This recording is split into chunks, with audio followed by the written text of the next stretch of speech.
Do you know, the more I hear about the prison, and the only problem is I do think Erin is going to quite enjoy being in prison. I've just got this feeling. That doctor said, didn't he, that she's probably already established herself in the hierarchy of the prison. You know, she'd be like the top dog, won't she, wandering around, because she's got the money and she's so manipulative.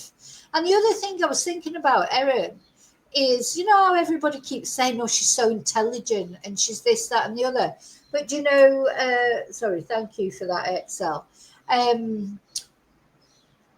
Intelligence is relative, isn't it, at the end of the day?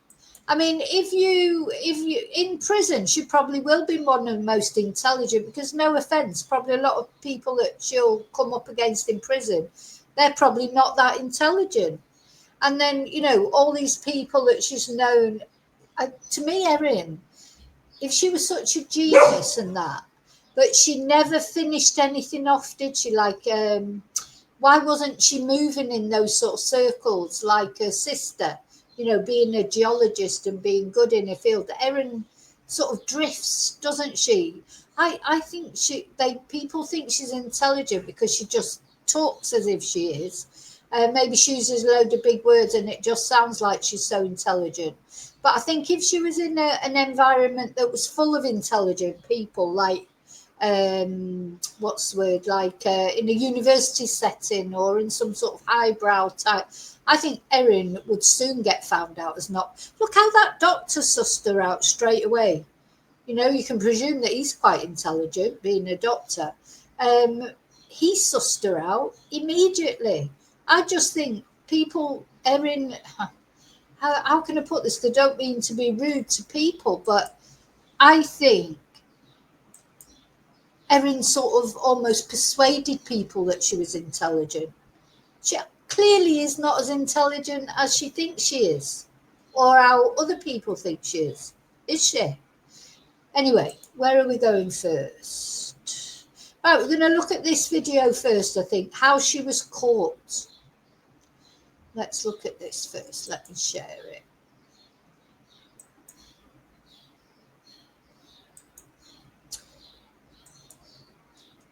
Yeah, she thinks she's intelligent, but she's actually not. And then, of course, she's persuaded other people. But I think in prison, she will be like the top dog. I do think that. And I can't believe that this has happened, and I'm so sorry that they have lost their lives. This is all the evidence that convicted Erin Patterson. Let's start with the meal itself. These are the leftover beef Wellingtons police pulled from Erin's bin 2 days after the lunch. Instead of making one large Wellington, Erin served individual portions, claiming she couldn't find eye fillet at Woolies. But prosecutors said it meant she could control exactly what went into each serve. All 4 guests became violently ill within 24 hours. 3 died, 1 barely survived, but Erin only had mild symptoms. I'm so devastated by what's happened, by the loss of Don. Don is still in hospital, the loss of Ian and Heather and Gail. Mum's final text message on our family group chat as she lay in Dandenong Hospital was, "Lots of love to you all." A chemical analysis confirmed traces of beta-amanitin, which is the lethal toxin found in death cap mushrooms. Erin told the court she scraped mushroom paste off her own serve and fed the leftovers to her kids the next day. But prosecutors said the kids never ate them. Police searched Erin's tablet device. They learnt she had a long-standing interest in fungi, including A long-standing interest in fungi. Oh, not really. You know, she never spoke to any of her friends about it or that. She'd been planning this. I think Erin, because she was this super sleuth involved in the true crime groups, maybe she was sort of fascinated with crime. Maybe she was like trying to create the perfect crime. People do that. You know, unbelievably, sometimes people just want to do it just to prove they can. And she picked these lovely, innocent people. This is what, to me, it's why I hate her so much. Because those people that she murdered, they were just such nice people. You know, why didn't she go and murder some twonk? Why didn't she do a Dexter? You know, like Dexter, who only murdered other murderers. Why didn't she do that? Why did you have to murder the nicest people you can imagine? Just nice people who helped her, that makes her, even triple evil, because because they were easy to murder. They were looking forward to that lunch, weren't they? So she picked the easy ones, just like that Southport attacker did, picking children because they're easy to kill, aren't they? You won't pick some great big bloke to go and try and stab, would he? And that's it with Erin. She picked the most vulnerable people. And I think she did it. I honestly think she just did it because she thought she could. Like, just because she's a complete psycho. And yeah, Friday, lots of things coming out now, aren't there, about Erin? There'll be like what that doctor said, about him knowing that she was a psychopath from the minute he met her. I mean, that's fascinating, really, isn't it? He's an intelligent person. He saw through her straight away. And not only that, maybe he's a bit more of a savvy person. So I'm not saying that Erin's relatives weren't intelligent, but they were so trusting. Some people are more cynical, aren't they? But they would never have seen any bad in anyone because that's not the type of people they were. What a bitch. Absolute bitch. Photos of wild mushrooms dating back to 2020. Then they found this, a photo of yellow-tinged mushrooms being weighed on a kitchen scale. A fungi expert said he was highly confident they were death caps. Phone data showed Erin had travelled to areas where death caps grow, including the town of Locke, where the same mushrooms had been logged on a citizen science website just weeks earlier. Prosecutors accused Erin of calculating the weight required for the administration of a fatal dose for one person. Yeah, so these are the pictures that the jury saw. We didn't get to see these during the trial, but, and they were the ones that Funky Tom said. You remember the fungi expert? He said they were highly likely that they were deaf. And she was measuring them. She was measuring the right, weighing out the amount. Now, when you're making, using normal mushrooms, why would you have to weigh them? You just stick them in, wouldn't you? You dry them out and you blitz them with a mixer or whatever. You wouldn't have to weigh them. She's weighing them because she's trying to work out, the right amount. She may well have misjudged the amount. As I say, she may not have meant to kill them. That's the only thing I think to myself sometimes. But she meant to make them really ill at the very, the best case scenario. Whether she actually meant to kill them, I don't know, but she definitely wanted to make them ill. She's nasty. Erin denied this. So how did she get her guests to lunch? The prosecution said Erin pretended she had cancer in order to lure them there. Erin later admitted this was a lie, saying she used the cancer story because she was embarrassed to tell her family she was planning weight loss surgery. This is the diary of Gail Patterson, Erin's ex-mother-in-law. Gail marked the date for lunch at Erin's on July 29, 2023. I always find this so sad to look at it because it's empty. There's nothing in there, and then she's got in there lunch at Erin's. I mean, it's not a full diary, is it? They would probably do, sometimes as you get older. I think they just had, such sort of, what's the word, normal lives, like probably quiet lives. Now their kids were grown and what have you. I mean, I presume they had grandchildren or whatever. I mean, of course, Ian did his sermons and things. I wonder why that wasn't in there. Why was that in there? Because I think that was in the diary like that because they were so pleased about it. It just fills me with sadness to see that. They were excited about having been invited round to Erin Moneybag's house. Little knowing that this would be her last meal. This is the dining table where the lunch was served. Ian Wilkinson sat at the head of the table and led the group in prayer for Erin's supposed cancer. A key part of the trial, though, was the plates. Erin said she used a mix of plates, but Ian testified that all the guests had white plates, and Erin had a separate orange small one. A recipe to Neat's cookbook was also found in her kitchen. Erin said she got the recipe from this book, but added the mushrooms because she thought it tasted bland. Then came the screenshots, Erin's private texts and social media chats, which were used to argue she had a motive. In court, Erin described her relationship with Don and Gail as loving, but in online chats with friends, she vented viciously about her ex-husband Simon and his family, describing them as a lost cause. Prosecutors described the messages as bitter. Hey, what's going on here? She's got a suitcase here. Let's just watch that. them as a lost cause. Prosecutors described I wonder where she was going there with that suitcase. She's probably moving out of that house because she was sick of people coming round. Or maybe that was when she was arrested. She rarely wears different clothes, to be honest. So for all the money, she certainly doesn't spend it on clothes, that's for sure. the messages as bitter and angry, suggesting the divide between Patterson and her in-laws ran deeper than they ever knew. During the trial, Erin said she regretted sending them. Then there were the texts with Facebook friends. Erin talked about blitzing mushrooms into food so that her children wouldn't notice. Yeah, this did it for me. I think this was the first time.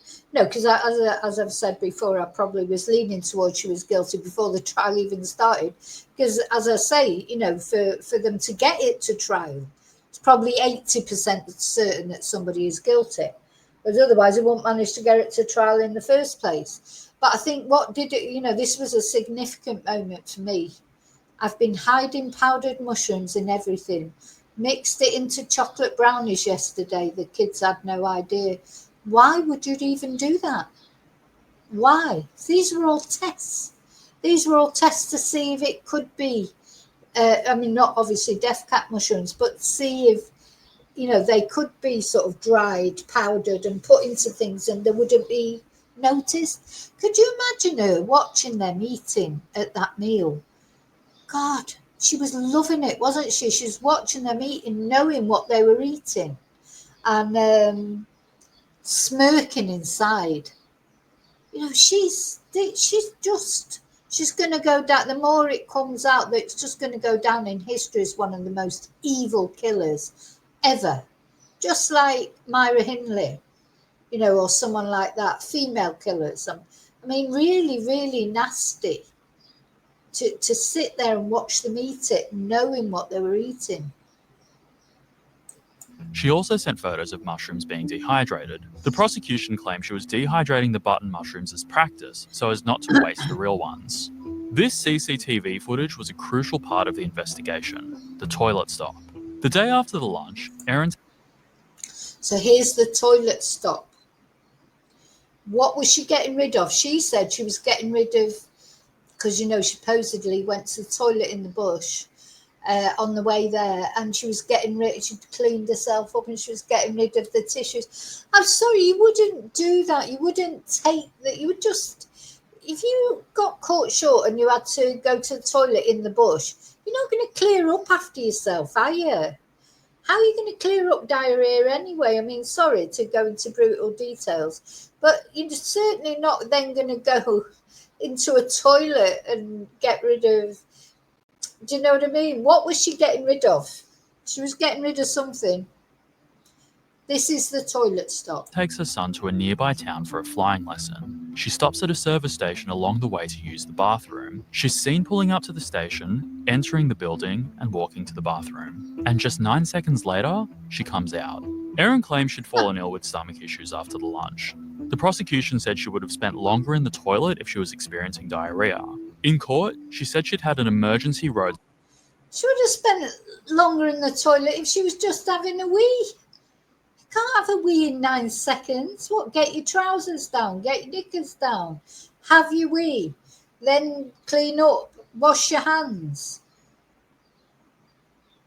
So can't do that in 9 seconds. You certainly can't have diarrhea and go to the loo in 9 seconds. This again, they said, did you really think people would believe that?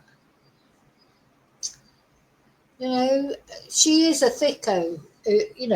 She forgot about CCTV, and she's, she just didn't sort of. I think she was looking around at things to eat as well, which you just wouldn't be doing if you've got a bad tummy. Side bowel movement in the bushes and only entered the gas station toilet to dispose of soiled tissues.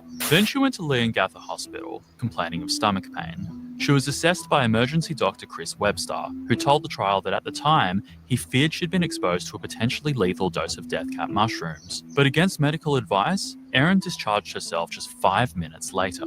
She then stopped answering her phone, prompting Dr. Webster to call 000. Here's an excerpt from that call. This is Dr. Chris Webster calling from Leongatha Hospital, and I have a concern regarding a patient that presented here earlier but has left the building and is potentially exposed to a fatal toxin from mushroom poisoning, and I've tried several times to get hold of her on her mobile phone. Prosecutors said Erin left the hospital not out of fear, but because she knew she wasn't poisoned and wanted time to get her story straight. And finally came one of the most damning discoveries of all, the dehydrator. At first, Erin told police she didn't own one, but it turned out she'd purchased a brand new Sunbeam model just 3 months before the lunch. Here's the receipt. Just days after the lunch, she was $230 more or less for this. That's her receipt for it. So that was the other thing. She paid for things by card as well. You know, like if she was a proper clever person, she would have paid in cash, wouldn't she? So there was no trace of it. I don't know. No. Why is her name and address on this? You know, why did she get an invoice? Anyway. Yeah, she's a total thicko. And I agree with you, Julia. I think she may already be a serial killer. You know, I mean, sometimes people are calling it, I don't think that's serial killer when you kill people all at once like that. That's not supposed, but she could have killed other people. I'd be wanting to know how her grandma died and her mum and dad and anyone who's dead in Erin's entourage. And then, of course, Simon with his severe illness. They all need investigating. And now, at first, I felt sorry for her kids. But now, do you know, I mean, I still feel sorry for them because it's not nice to know your mum's a murderer. But I'm glad now I was thinking, God, they've lost their mum. But she's a mum you'd be glad to lose. Because I wouldn't put anything past Erin. You know, when as I said, when those kids get older and they start defying her, what might she have done to them? I don't think she'd be above anything, to be honest. So, yeah, and that's a good point, Claire. You would not wear white pants if you've got diarrhea. You just wouldn't. Apart from the fact you probably wouldn't even leave the house, but you certainly wouldn't wear white pants. You know, so... right, let's carry on. was captured on CCTV dumping the dehydrator in the bin. Police discovered the device and tested it. It had traces of death cap mushroom residue still inside. In court, Erin claimed she'd mistakenly mixed foraged mushrooms into the store-bought. Foraged mushrooms? Do you think this is AI? Because it's foraged, isn't it? Foraged mushrooms. She wears white pants a lot, though. I don't know if they're the same white pants. I mean, why shouldn't she? But, you know, I'm quite bottom heavy. I would never wear white pants, just whether I've got diarrhea or not. Do you know, it's always black at the bottom because, do you know what I mean? She's like, seeing how she was supposed to be bothered about her body image and that, she doesn't dress to flatter her body shape, does she? You know, she's supposed to be really conscious about her body image. But there she is. I don't even think she is conscious. I don't think she cares about her body image, you know, what other people think of it, because I think Erin is just so superior in every way. She doesn't care. But I'm telling you what, I would never wear white pants ever, but certainly not if I had a tummy upset. But I just wouldn't anyway, because it just make my legs look, my bottom look bigger. So yeah, she's a strange one, isn't she? And then panicked, destroyed the evidence, and lied to police out of fear she'd lose custody of her kids. The jury didn't buy it. Erin Patterson showed no emotion as the guilty verdict was read out. She didn't stand as the jury left the room. The judge thanked the jury for their service, acknowledging the complexity and emotional weight of this particular case, particularly given the public interest. Their verdict ended a nearly 2-month trial that gripped the country and drew international media to the small town of Morwell.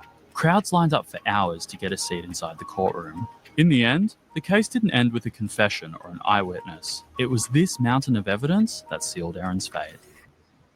Yeah. So I'm going to put that one down. There's another window I can put down. could have got that many. Oh, where can I find it? I think that was the one, wasn't it, that I just watched? Okay, now we're going to look at this one where Erin apparently on the first day said, do I have to keep suffering through this? When Nanette Rogers started her opening arguments, Erin just lost it right at the beginning of the trial, apparently. Now, this is going to make you angry because this, and I think this will just shows how she's so up her own ass. So, Australian woman Erin Patterson has now been found guilty and faces life in prison. It is the outburst the jury never heard, but which would quietly define the first days of Patterson's murder trial. It was April the 30th, and the prosecution was only an hour into laying out its case against the killer cook when the mother of two hissed at her defence team from the dock in courtroom 4. Do I have to keep suffering through this? She cried out. Poor Erin. Oh, poor Diddums. She had to keep suffering through it. Oh. So the court just adjourned for a mid-morning break after senior Crown prosecutor Dr. Nanette Rogers, heroine, laid out a damning allegation against Patterson that during the July 2023 lunch she had eaten from a different coloured plate to her 4 guests, all of whom had fallen gravely ill. With all 15 jurors now gone, Patterson sat between 2 security guards with her head tilted up and her eyes closed, surrounded by her legal team, who had rushed over to placate her. Stay in the present, defence barrister Colin Mandy reminded her, before asking if she was familiar with German spiritual teacher Eckhart Tolle's self-help book, The Power of Now, A Guide to Spiritual Enlightenment. Sorry, Colin, it's too late for Erin. It's too late for Erin's spiritual enlightenment. She doesn't believe in anything anyway. She only believes in herself and her own superiority over everybody. But anyway, good try, Colin. Colin's trying to help her. So it was unclear whether her distress was linked to the trial or her living conditions inside the Morwell police station cells, which had become a source of annoyance for her barely a day into the proceedings. The previous afternoon, Colin Mandy had lodged an extraordinary appeal with Supreme Court Justice Christopher Beale, asking for special treatment for his client and arguing that the defence was unable to do its job properly if Patterson was suffering. Oh my God. Oh my God. Who cares about her suffering? I mean, I've got to be fair. She was, Julie, she was still technically innocent then because the crime, she hadn't been found guilty. Yeah.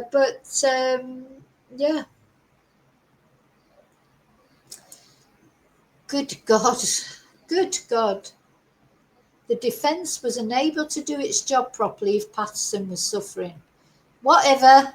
So the source of Patterson's discomfort was the fact she was not allowed to have a laptop or writing materials in her cell. She had not been given a duvet and a pillow for her bed. She wanted access to a laptop to review the brief of evidence in the case, which was tens of thousands of pages. Now, do you know what? So Don, Gail, Heather and Ian, they didn't get access to a laptop or a duvet or a pillow. You know, 3 of them are dead. Ian's probably got his duvet and his pillow now, but he's been through hell. Who cares whether Erin's got a duvet or a pillow or not? Who cares whether she's got a laptop or not? Literally could not care less. Good. So that's like Stefan Stearns. Remember him complaining because he had to use toilet roll for a pillow? As if anybody cares. Anybody cares what suffered, and his core temperature was down. Joe, we don't care.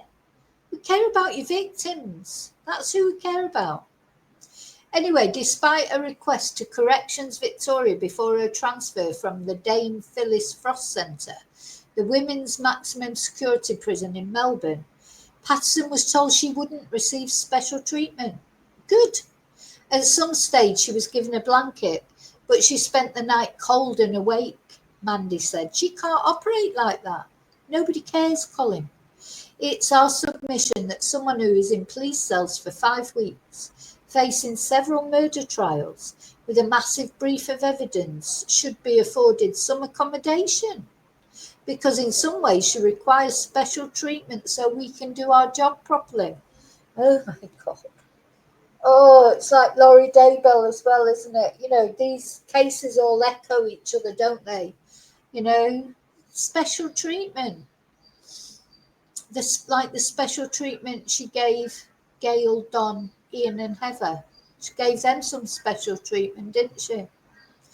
The cells, which are housed in the police station next to the court, are used to hold accused criminals on remand until they can appear in court the following day or over the weekend. They are not staffed or designed to house prisoners for lengthy periods. Now, don't forget, Erin chose to have her case heard there. She could have gone to the Supreme Court. Then perhaps she would have got better accommodation there, maybe. So it's her own fault. Anyway, I don't care. I think your estimate of this trial was 4 weeks, Mr. Mandy Beale teased the defence barrister 26 days into the trial, as it became apparent the timeline was blowing out yet again. Don't believe a word he says, Your Honour, Prosecutor Rogers chimed in. There she is, our hero. So according to police, Patterson, who requested to be tried in Morwell, yeah, I've just said that, was aware of the living conditions at the station since at least June 2024, and eventually Colin Mandy dropped the matter after nearly 2 weeks of behind-the-scenes discussions, arguing that conditions in the cells for Patterson had improved. But Patterson's outbursts, requests, and dead stares at members of the press. She has got a dead stare, hasn't she? She's like a fish, like a shark. There's no emotion behind her eyes, only hate. That's what I see in Erin. And eyes, of course, are the windows to the soul. Let's have a look. Where's that picture I've got of her where she looks like a shark?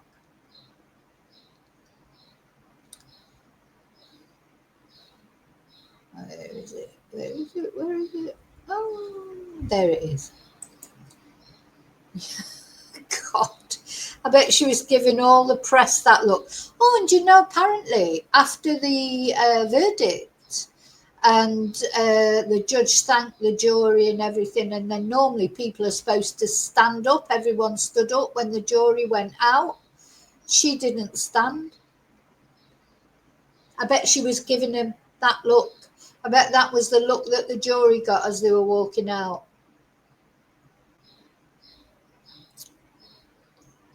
Evil woman. You can just see she's evil. So, yeah, Patterson's outburst requests and dead stares at members of the press seated inside the courtroom quietly continued. However, one of the most bizarre scenes of the trial was staged by Patterson's estranged husband and a key witness in the case, Simon Patterson, who embarked on an impassioned personal plea to Beale to be granted access to the trial and pre-trial transcripts to grieve the legal process. He said, I have a small request for you, please. Your Honour, would you be able to make available, after all the legal proceedings are finished, the transcripts of those hearings, including the trial, for me to be able to, as I grieve the legal process, to help me deal with that grief? It will take me years. Do you know, I think Simon she's used coercive control on him, hasn't she?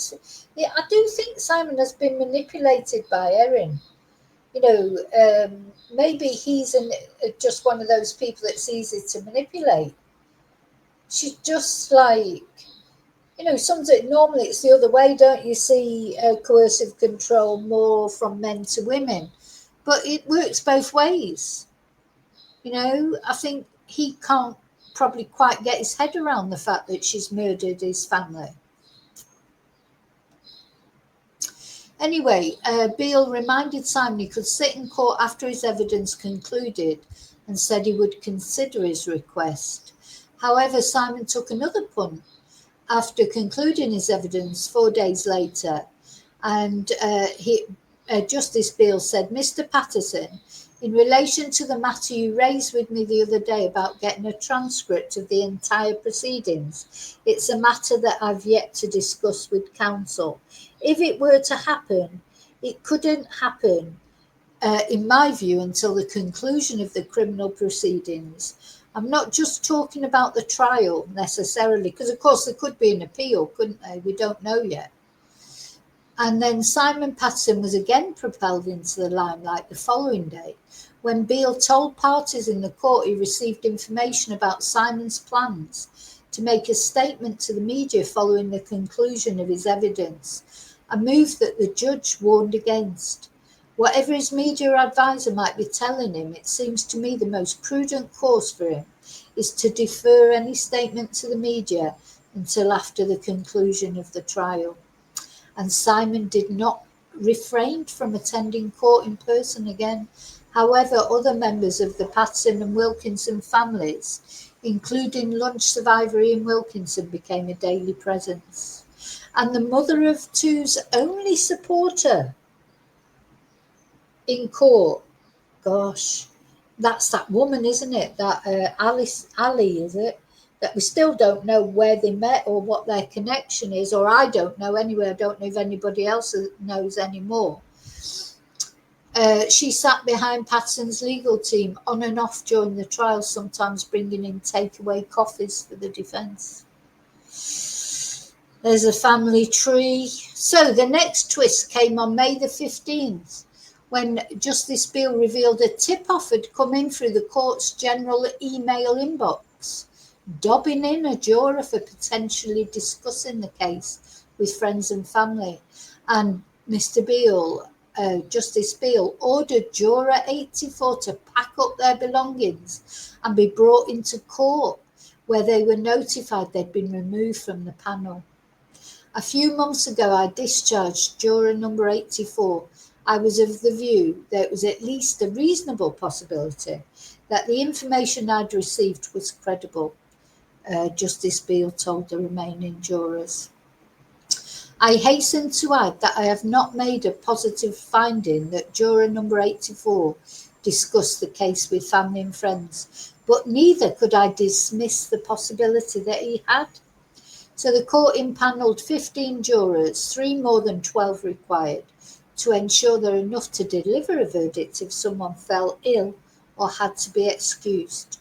They were chosen from a pool of people who did not personally know the witnesses and had managed to avoid most of the barrage of podcasts, news reports and social media reels about the high-profile case, much of which made global news. Sorry. Need more ice again. 2 jurors were later balloted off just before they were sent out to deliberate. And in a highly unusual move for modern courts, the remaining jurors were sequestered, kept together night and day until the verdict was reached. So then it goes on to talk about these podcasts and things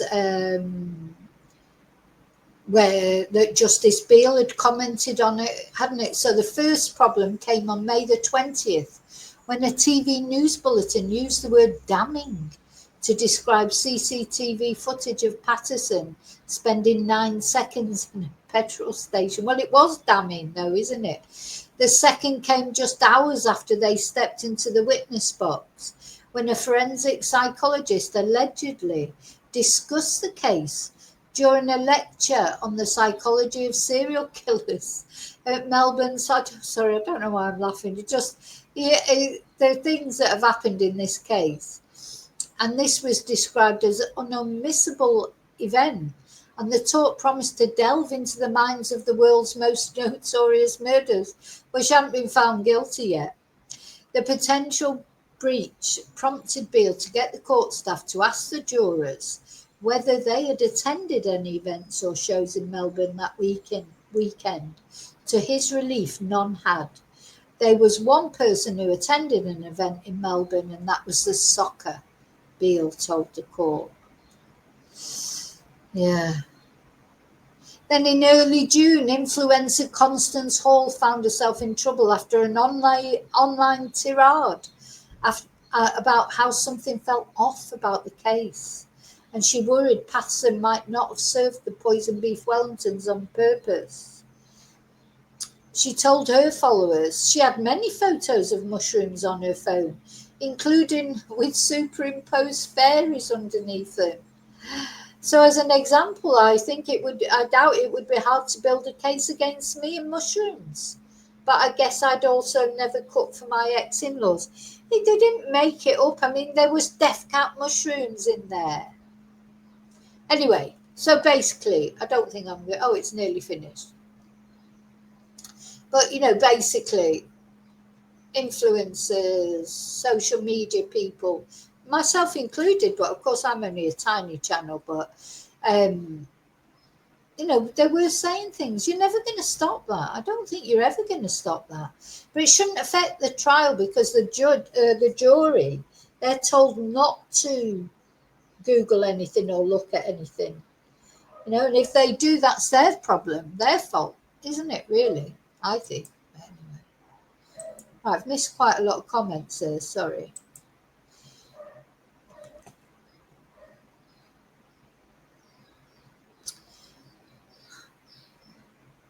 Everyone having a good whinge about, her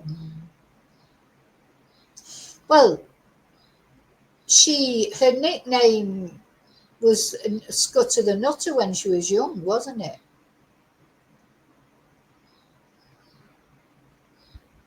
Yeah. Hi. Yeah, Friday. Carol Ann Boone. It was very sad that actually because she was Bundy's wife, yeah, and she believed in him, didn't she, right up to the end? Because of course, finally he confessed. Ted Bundy admitted to what he'd done. And Carol Boone, who'd been supporting him, defending him for years, and his mother, she was another one, he confessed. So it must be awful, actually, mustn't it, when that happens? When you trust people. Anyway, I think you're all right. I've just had a little scan through chat, but there's quite a lot of it, so I can't look through all of it. Okay. Right, what we're going to look at now. I've still got just a couple of other things to show you. I've done that one.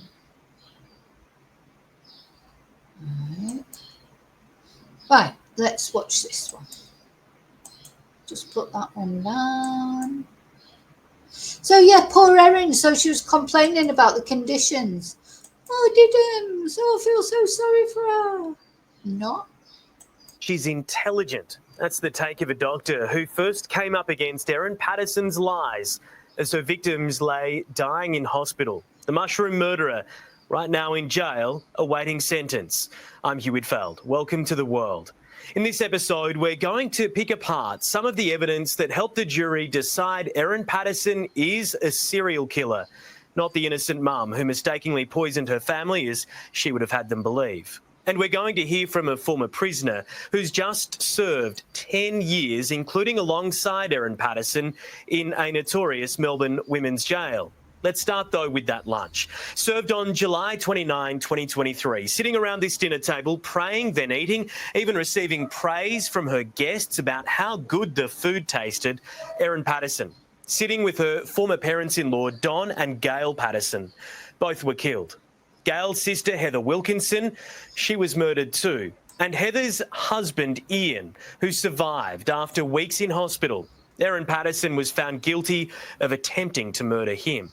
The murder weapon, this beef Wellington, made with death cap mushrooms, foraged by Erin Patterson. That was part of the web of lies that she spun. Let's run through some of the other evidence. This is the receipt for a food dehydrator Patterson used for the mushrooms, despite telling police she never owned one. In fact, here's the CCTV of her dumping the food dehydrator in the days after the deadly lunch at the local rubbish tip. When police found it, they also found bits of death cap mushrooms on the trays. After the meal, all 4 of her guests fell ill with vomiting and diarrhoea. They were placed in induced comas. Erin Patterson turned up at hospital too, 2 days after the lunch, but panicked when staff started asking questions. She left after just 5 minutes. That set off alarm bells for doctors at Leongatha Hospital. One of the doctors called emergency services.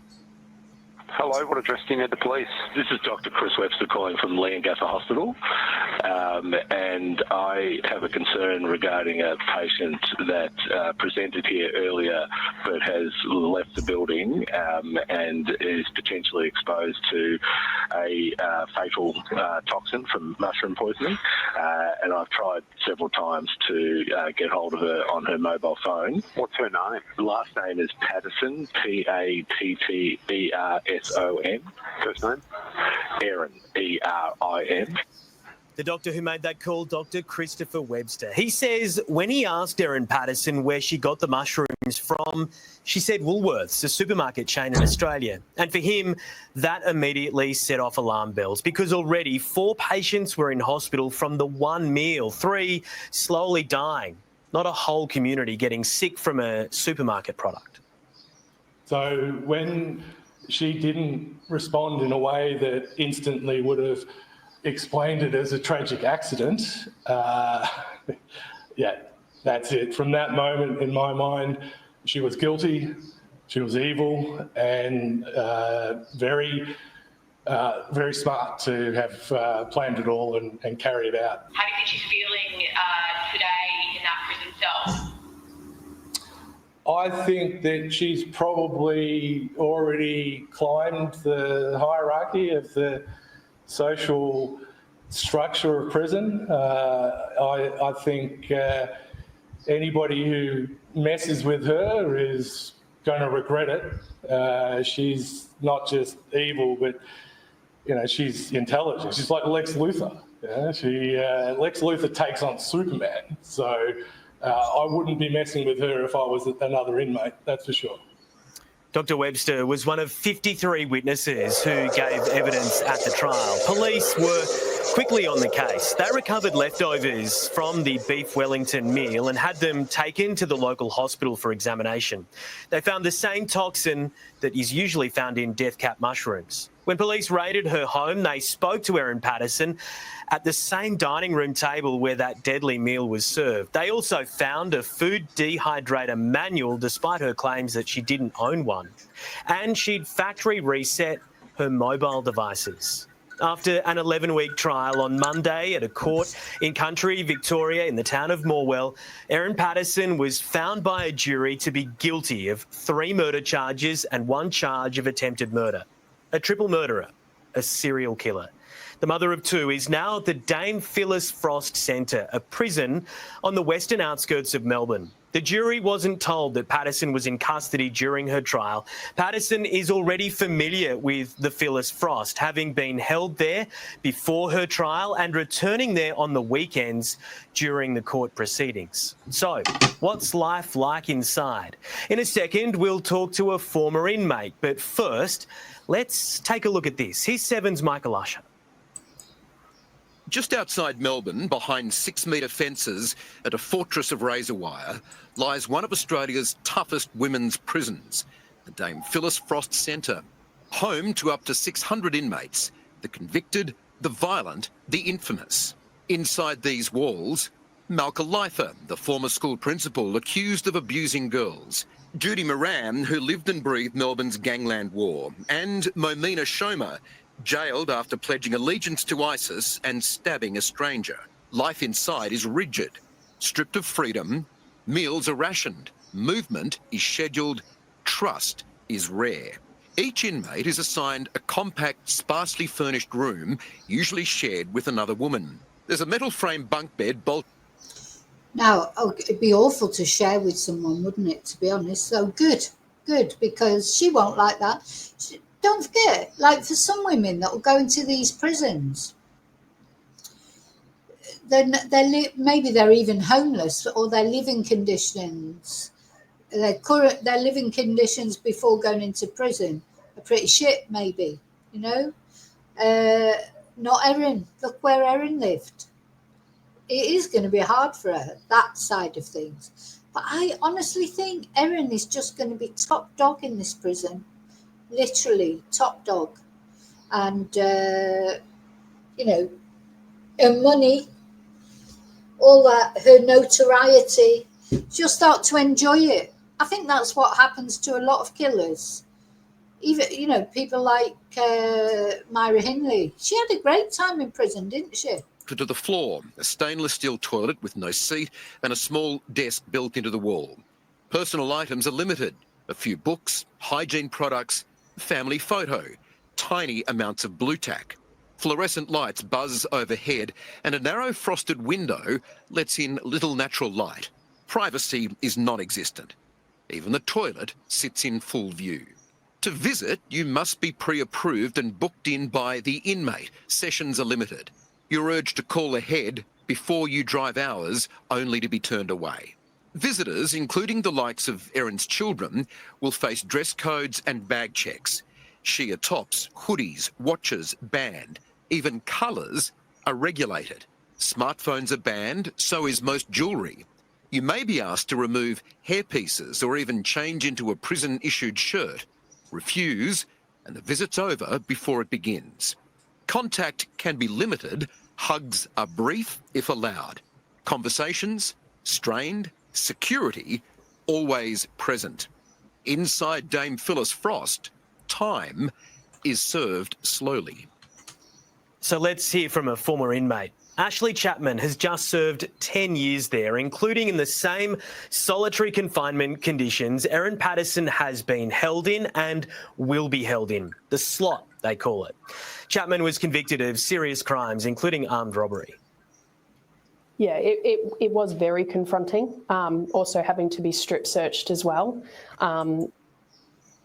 Yeah, so I don't know what this lady did. She's out now, so she's paid her time, done whatever time she had to do for whatever she did. I'm sure it wasn't kill three elderly people and nearly kill a fourth. But it's interesting to get the insight from her for what it's like in there. You know, and the other thing is, don't forget the people, whether Erin will end up in solitary confinement, I just don't know. Or whether she will get a cellmate or what she'll get. She'll love holding court, I think. I just feel like she will. And she will easily impress a lot of the ladies that are in there because they won't come from such a the same socio-economic background as Erin, and they won't have the same sort of education and things, all the benefits that Erin's had. She's had everything that anybody would want. She was educated, she was comfortable, she's inherited money, she's had a privileged life, and look at what she's done with it. Now, a lot of the other ladies in this prison, they won't have had those privileges. They'll be a bit in awe of Erin, I would think. In front of two complete strangers. Yes, they were the same gender as myself, and they're just doing their job. And then you're put in the cell with this little folder with this document that is very old and not up to date. And then they close the door because you could arrive late at night or you've been in medical because you've got conditions and you've had to wait for a doctor. And then they just lock that door and you're locked in for the rest of the night. And you don't know what to do. You don't know if you're allowed to do anything. You don't know if you're allowed to turn on the TV, if you're allowed to turn on the light. You just sit there and stare at the wall. And you just don't know how long it's going to be until they open the door again. I was very scared at the start. There are some very scary people in there. You could be in your cell at 11 o'clock at night when the whole prison is shut and you hear the officer walking down doing their checks, and all you hear is the keys jangling back and forth. And then you're wide awake. And then the next half an hour, depending on who's on obs or not, you hear that again. It's torture. Torture, she says. There is a key question about Erin Patterson that remains unanswered. Why? Why did she kill her ex-husband's parents and his aunt and try to kill his uncle too? Prosecutors made clear during the trial they wouldn't be presenting a motive to the jury, ultimately believing they didn't have to. She's been described as a disturbed sociopathic nut job. Here's Dr. Webster again. If you don't like the way... Disturbed sociopathic nut job. You know, don't mince your words. Like, this doctor, he really didn't like her at all, did he?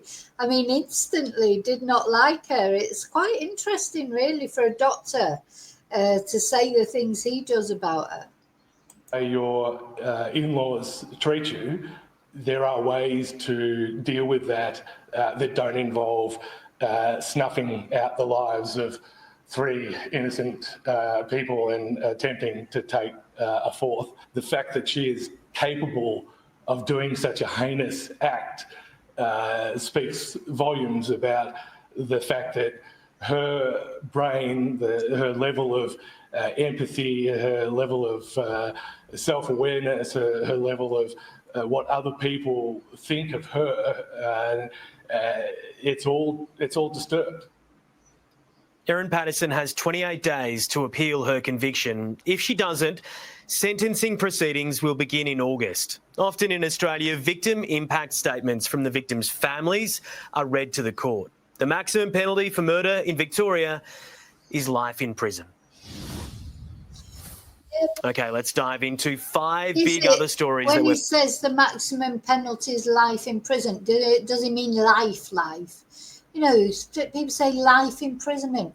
It could be 18 years, you know, it doesn't mean life. And will she get charged for 3 murders? You know, so like, let's say she got, I don't know, 25 years life for one. Will she then get 75 years because there were 3? In America, you would. You know, one thing you can say about America, most places in America, they do get good sentences, don't they? I mean, the Delphi murderer, he's got about 130 years in prison. You know, I'm more in favour of that than I don't believe in rehabilitation, not for these sort of crimes. I think, you know, again, when people are very young and they maybe get caught for drug crimes or stuff like that, or even fights, even if they've ended up killing somebody, but it's like in the heat of a moment or stuff like that, I think there is a chance of rehabilitation. But I think someone like Erin, 50 years old, who's done this, there's no rehabilitation. You know, just lock her up and throw away the key. That's, to me, I don't think you can think, oh, well, yeah, in 20 years she won't be dangerous. Erin Patterson will always be dangerous, won't she? You know, because she's just nasty what she did, and she was a grown adult. You know, it's different when people do things when they're young. Maybe there's a possibility they can be redeemed. To me, it depends what they do. I think some things, you know, there are some horrible crimes that people commit when they're young that you just think that's nothing to do with anything except they're just horrible. You know, they're born wrong, born the wrong way. But I think for an adult like Erin, it should just be life imprisonment for the rest of her natural. And she's lucky. She's got, you know, a roof over her head. She'll have no bills to pay. She'll get fed three times a day. She'll get looked after health-wise. That's more than more than Don and Gail and Heather have got to look forward to, isn't it? So, yeah. What somebody was just talking about South Korea or whatever.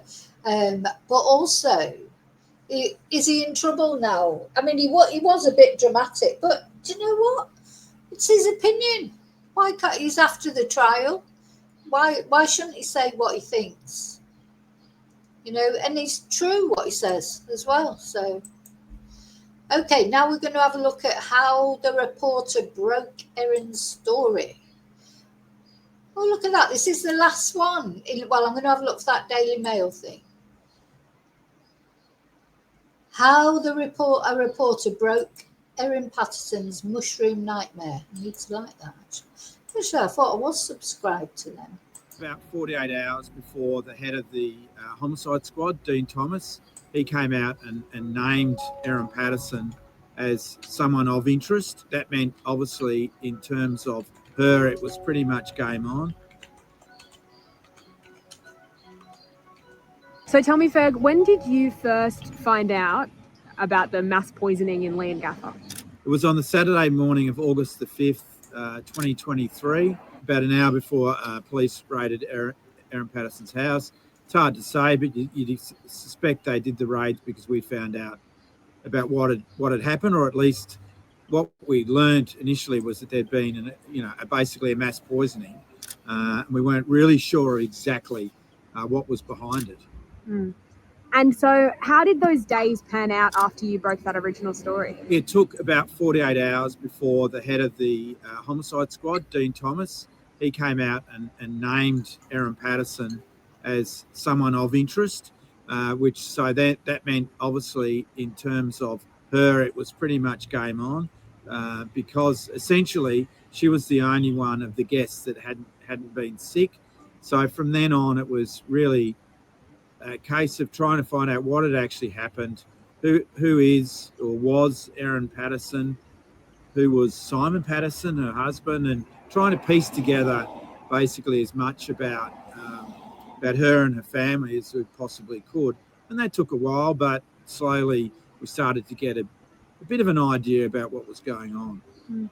And so tell me, Ferg, this case has attracted incredible media interest. How did that grow sort of as the days went on? It got a life of itself. Basically, I think the nature of this idea of an alleged mass poisoning involving mushrooms, I think that brought in Europe and other countries where poison mushrooms are a real issue. And then I think it was just the uniqueness of it that you had a really highly educated woman eventually who was charged with 3 counts of murder and other charges. So it was a really unique story. She was a woman of means. She's Erin Patterson has money. She's a multimillionaire. I wouldn't say, she's not a rich lister, but she's definitely well off by these parts. Yeah. Oh. Jesus. Bless me. Yeah, I mean, that's why it is so fascinating. People are confused by the motive, aren't they? But as I say, people don't always need a motive, do they? They don't always need a motive. And, well, I think she had a motive. Her motive was pure spite. And also, had she done this before? The thing is, there's a lot of people get away with poisonings and stuff. There's more murders than you think that people get away with it. They're fake suicides. God, what was I watching the other day where somebody had done that? Some podcast that I was watching, and now somebody's just been. That's right. They'd killed their wife and made it look as if it was a suicide. Sorry, I keep saying that word. I shouldn't say it. I bet that's really common. I've covered some cases where people have done that. Most murders probably get solved, but there are some murderers out there. And sometimes, there isn't a motive. People like Erin, it's you cannot see what's inside their mind. You cannot comprehend it. Because we all get those how many times, like with in-laws or with family in general or friends, how people irritate you, don't they? People do, sometimes you do feel slighted. By people, especially in-laws probably and stuff like that. You always feel that they're going to stick up, obviously, if their son or their daughter, rather than stick up for you. I think these are all human emotions, to be angry with people from time to time. But how many people would actually sit and think, I'm going to show them? That's what I think Erin did. I'm going to show them. Don't mess with me. I'm Queen Bee. I'm the centre of attention. you know, and I think that is a motive, just pure spite. Also, then you've got the other element that Simon Patterson's family come from the very much churchgoers, so there's a big religion element to it as well. So it's sort of, you know, I still can't quite work out exactly why it had such a big following, particularly overseas. But I think people just saw it as being a really unique story, and I think the mushroom element and this idea that someone may have tried to poison, you know, the in-laws as well. I mean, that's got another element to it, I think. Now, Ferg, you met Erin Patterson. Tell us about when you met Erin. Oh, yeah, look, we had a brief, you know, had a few minutes with her, and I suppose I picked up really, really quickly that she's extremely bright, just from the nature of the conversation. She was pretty angry. She was sick of journalists. But people keep saying this, oh, she's so very bright. She's not that bright. She's not as bright as she thinks she is, that's for sure. But I could tell also there was something, you know, let's just say not completely normal around the way she was responding. She was clearly stressed. But the number one thing was that I could tell she's really bright. And that's kind of unusual, because usually when you end up in any sorts of big, you know, alleged crime stories, they tend to be, if it's not white collar crime, it tends to be lower socioeconomic. Whereas you could see here, this woman of means, you know, from everything that we're told, she's a good mother,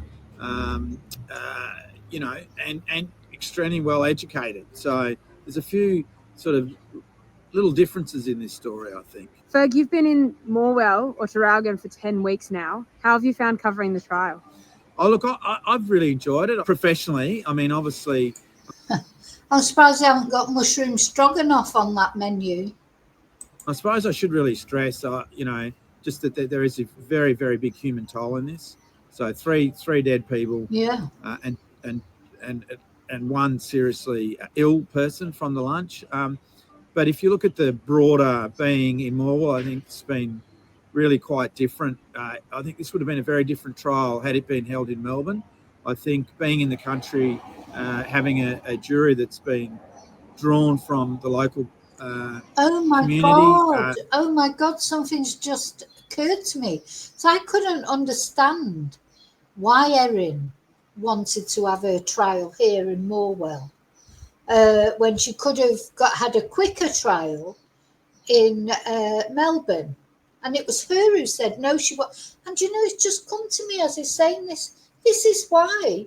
It's because she thought she could win over these country people.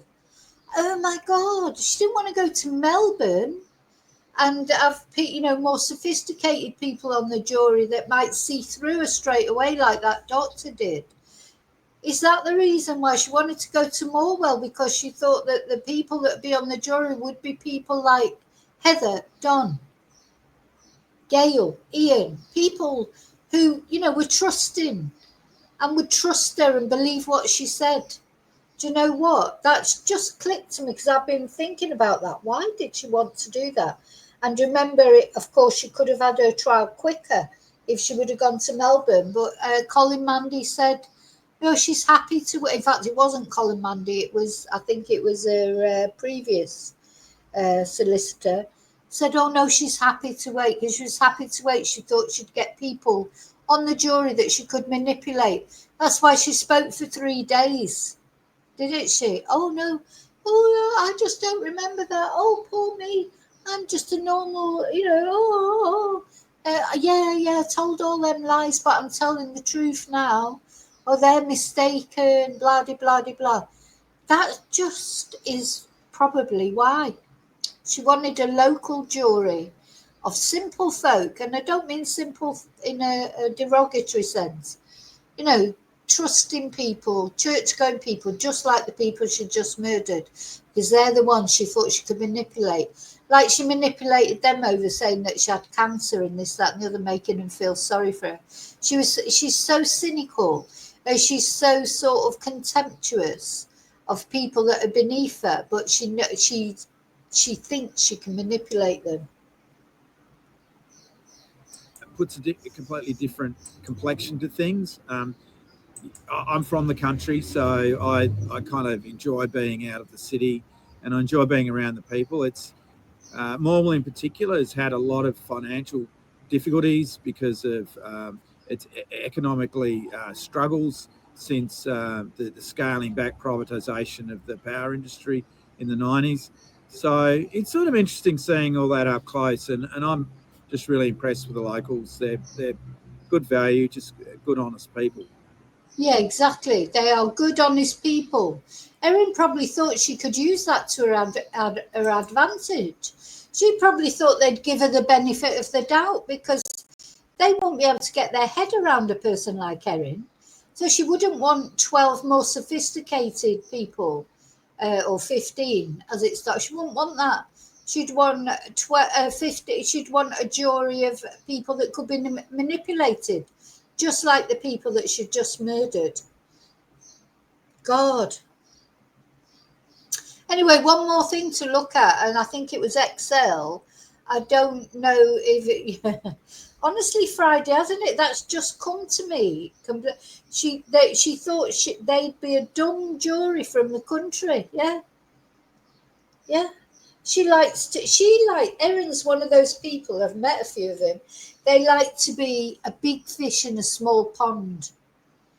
People like Erin. She don't want to be a small fish in a big pond, or even a big fish in a big pond. She wants to be a big fish in a small pond. Lady Bountiful. You know, Lady Bountiful, the richest person in the village. You know, that's what she wanted. You know, I know somebody that used to have a really big house somewhere, and they were like the big fish in the... They weren't murderers, don't get me wrong. I'm not saying they were murderers, they weren't.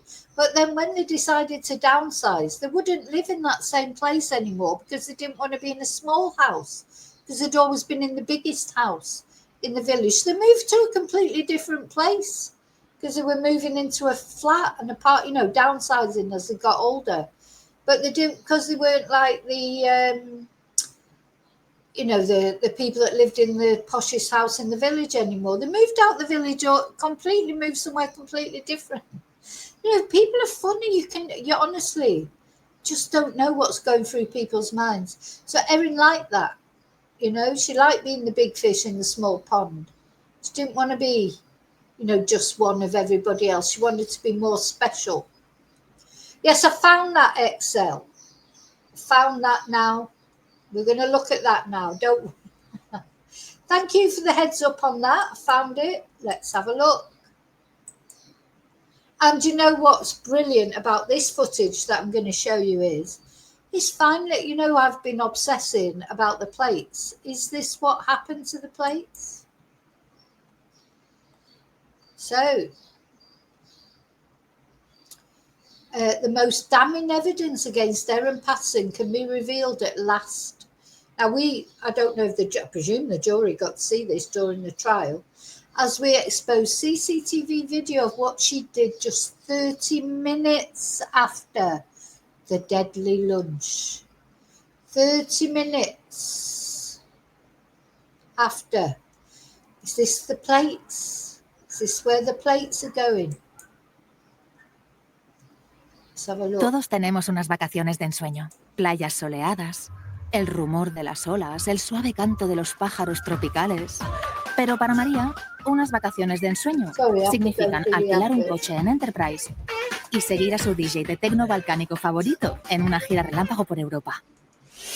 Dale ritmo, María. Sean como sean tus vacaciones soñadas, aquí para ayudarte. Enterprise. Sorry, it's in Spanish as well. Right, so just 20 minutes, was it 20 minutes or 30 minutes later? What's she thrown away? What is she throwing away, do you think, there? Now, I don't know if this plate's in there. Doesn't seem very heavy. That's cardboard. That's just cardboard.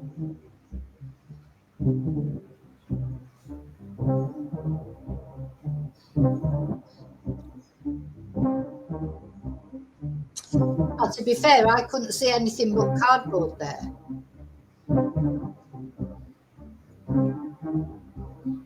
Let's have a look again.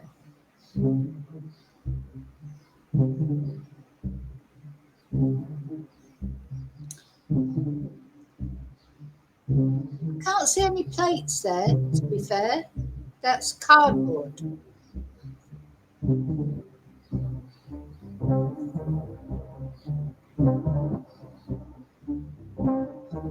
So what do you think? Now, maybe she discarded the plates on the way there. I mean, I'm just thinking 30 minutes after having a lunch, would you then want to go to the thingy? But I couldn't see any plates there, to be fair.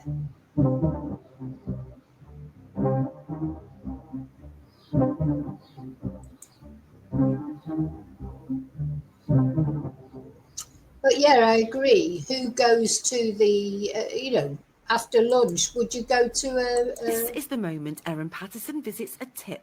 Just 30 minutes after her lunch guest left her house. It's a tip visit the jury in her trial were never told about, and this video has never been seen before. Our exclusive footage shows Erin Patterson driving her red MG into a landfill depot at 3:30 p.m, almost directly after Don, Gail, Heather and Ian left her house, where they'd been deliberately poisoned with death cat mushrooms. Within a few hours, they'd be fighting for life, and within days, 3 of them would be dead. So could this be the missing piece of the puzzle?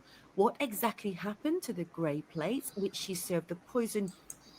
Now, these plates are an obsession of mine. Now, she may have dumped them on the way there or whatever. That's not plates she's dumping there. It's just cardboard. Beef Wellingtons to her lunch guests on.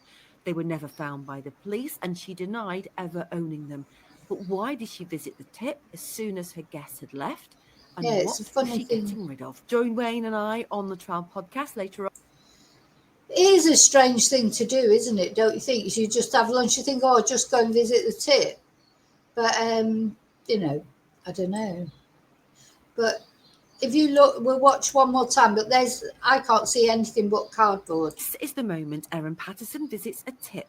Just 30 minutes after her lunch guest left her house. It's a tip visit the jury in her trial were never told about, and this video has never been seen before. Our exclusive footage shows Erin Patterson driving her red MG into a landfill depot at 3:30 p.m, almost directly after Don, Gail, Heather and Ian left her house, where they'd been deliberately poisoned with death cat mushrooms. Within a few hours, they'd be fighting for life, and within days, 3 of them would be dead. So could this be the missing piece of the puzzle? What exactly happened to the grey plates which she served the poisoned beef Wellingtons to her lunch guests on? They were never found by the police, and she denied ever owning them. But why did she visit the tip as soon as her guests had left? Yeah, now the thing is, I think that's a bit of a nothing burger, to be honest. I don't think she wasn't getting rid of the plates there. Maybe she got rid of the plates on the way there.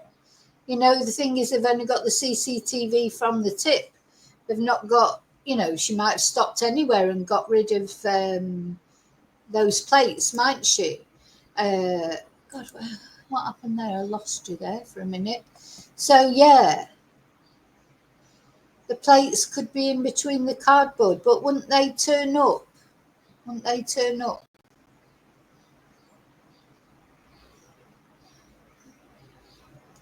Yeah.